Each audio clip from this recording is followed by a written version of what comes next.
Today we're going to talk about Bell's palsy, a condition that can be scary when it first appears because it often causes a sudden onset of facial weakness or paralysis.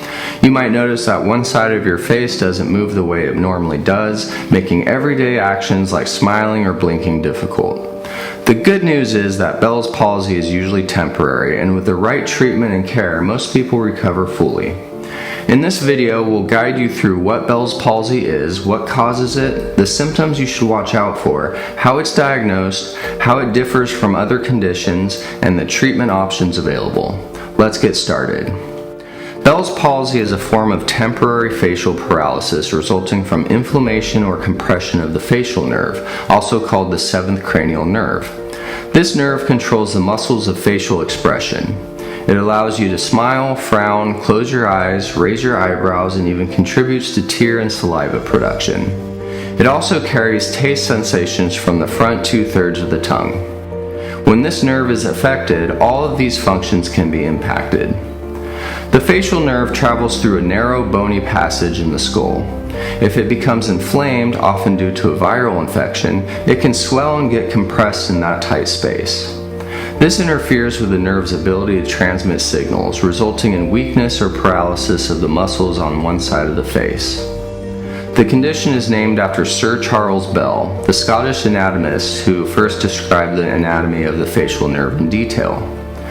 While the exact cause of Bell's palsy is not always known, a strong link has been found with certain viral infections.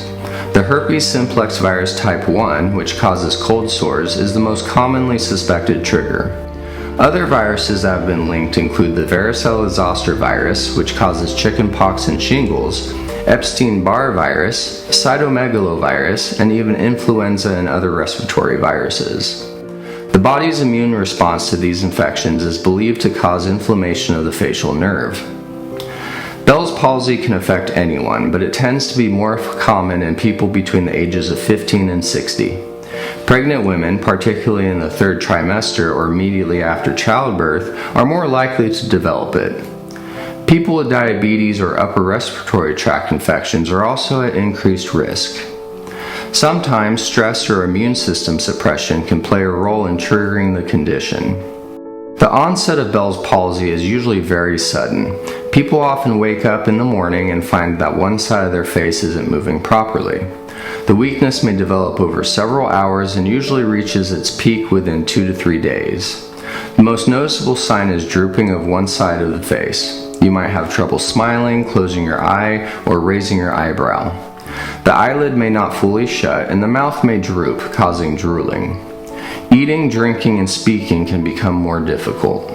Some people also experience pain behind the ear on the affected side before the facial weakness appears. Others might notice increased sensitivity to sound in one ear, a condition known as hyperacusis. Taste on the front part of the tongue may be reduced, and the eye on the affected side may become dry or irritated because it doesn't blink properly.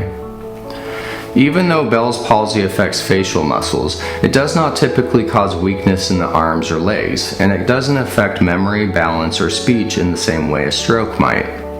That's an important distinction, and it brings us to the next part of the discussion, how Bell's palsy is diagnosed. Diagnosis of Bell's palsy is primarily clinical, which means it is based on the patient's symptoms and physical exam rather than any single definitive test. A healthcare provider will observe your facial movements and assess the pattern of muscle weakness.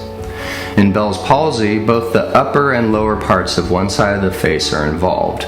That means the person usually cannot raise their eyebrow or wrinkle their forehead on the affected side. In contrast, a stroke often spares the forehead because the part of the brain that controls that region has signals coming from both sides. The doctor may ask about the timing and progression of symptoms. In Bell's palsy, the onset is rapid, while other causes of facial weakness often progress more gradually or come with additional symptoms. A complete neurological exam is usually performed to rule out other conditions. Occasionally, if the diagnosis is unclear or if the symptoms are unusual, imaging such as MRI or CT scans might be ordered to look for structural problems like tumors or inflammation in the brainstem. Blood tests are not usually necessary, but they may be done to rule out conditions such as Lyme disease or diabetes, particularly in certain geographic areas or high-risk individuals. It's important to talk about the differential diagnosis, meaning the other conditions that can mimic Bell's palsy and must be ruled out. The most critical condition to distinguish from Bell's palsy is a stroke. While strokes that affect the brain's facial control centers can cause facial droop, they usually only affect the lower part of the face. People having a stroke often have other signs like arm weakness, speech difficulties, dizziness, or confusion. If any of these symptoms are present, it's essential to seek emergency care.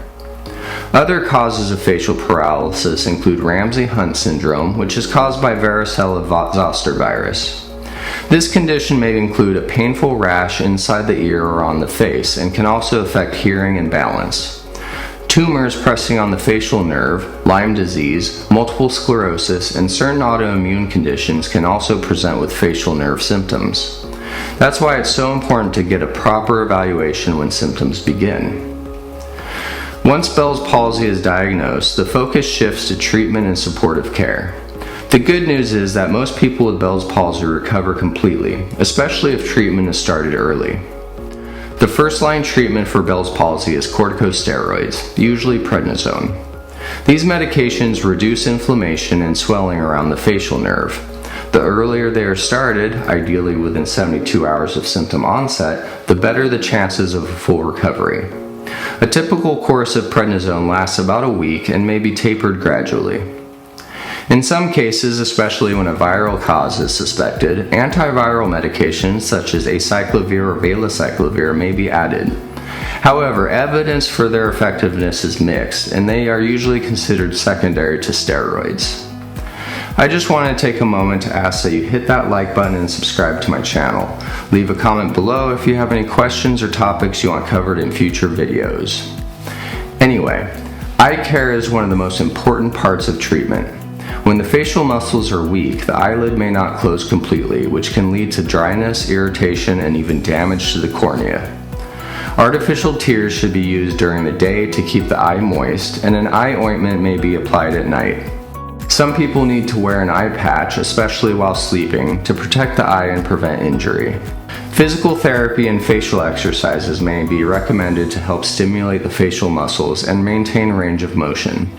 These therapies can be especially useful in cases where recovery is slow.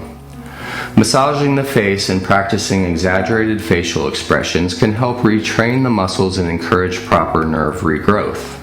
Most people with Bell's palsy begin to improve within a few weeks, and the majority recover completely within 3 to 6 months. Some people may notice improvement even sooner. However, not everyone recovers fully. A small percentage of patients may experience long-term complications. One such complication is residual facial weakness, where the affected side of the face never fully regains strength. Another is synkinesis, a condition where movements that were previously separate become linked. For example, when a person tries to smile, their eye may close unintentionally. This occurs because the regenerating nerve fibers don't always reconnect in exactly the right way. In rare cases, persistent dry eye or facial tightness may develop. For those with significant residual symptoms, treatments like botulinum toxin injections can help manage unwanted movements or asymmetry. In some situations, reconstructive surgery or nerve grafting may be explored. It's also worth addressing the emotional impact of Bell's palsy. Because the condition affects the face, it can have profound effect on self-image and confidence. Anxiety and depression are not uncommon, especially if the recovery is slow. Support from friends, family, and healthcare providers is crucial, and some people benefit from counseling or support groups. Follow-up care is important to monitor recovery and adjust treatment as needed. If improvement hasn't started within 3 to 4 weeks, or if symptoms worsen, additional testing may be necessary to rule out other conditions. In summary, Bell's palsy is a sudden and usually temporary facial paralysis caused by inflammation of the facial nerve. It often comes on without warning and can be mistaken for more serious conditions like stroke, but it usually resolves with time and treatment. Early use of steroids, eye protection, and supportive therapy can significantly improve outcomes. Most people recover fully, but follow-up is important to ensure proper healing and to manage any long-term effects. If you or someone you know experiences sudden facial weakness, it's essential to seek medical attention quickly to rule out stroke and ensure an accurate diagnosis. Early treatment can make a big difference in recovery. Thank you for watching. As always, take care of yourself and make the most of your day.